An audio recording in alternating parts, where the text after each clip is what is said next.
pinagsisigaw yung anak mo dito, Hector, ha? Manang-mana talaga sa nanay niya, skandalosa, squatter! Wag na wag mong idadama yung nanay ko dito. This is between me and Amelie. Nilitaran mo talaga, no?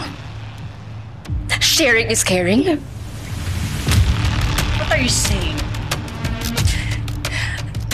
Blood is thicker than water, di ba? Pero mas makapal yung pagbumuka ng anak ninyo. Your daughter and I don't just share the same DNA. We also shared the same man. What?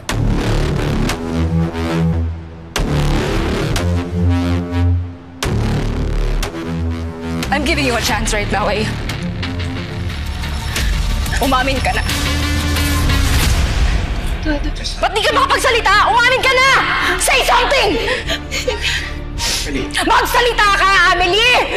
I don't know anything. I don't know anything.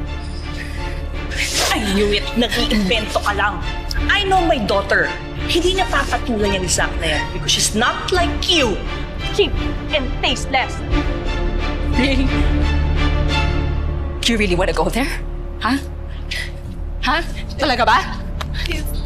Eh, ano to? Sinong cheap at tasteless ngayon, ha? Stop that! Ang kapal na mukha mo para ipakita sa amin yung malaswang video na yan. I'm sure it's fake! Fake?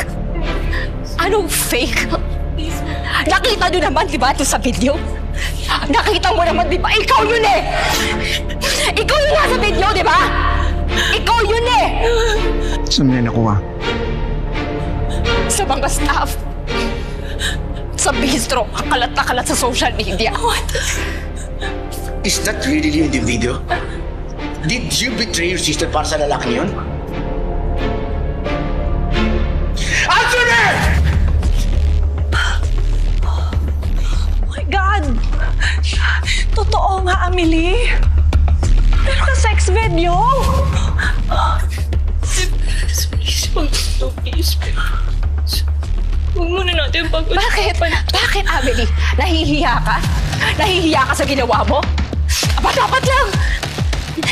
You betrayed me! Ikaw yun eh! Ikaw yung nasa video! Ikaw yung kasama ng boyfriend ko! Oo na! Oo na! Ako yun! Ako yun! Ako yun! Kami ni Zach yun! Oo na! Pero hindi ko alam na kinukuhanan niya ako ng video. Dad! Mga biktima din ako dito. Niloko niya din ako. Hindi ko alam.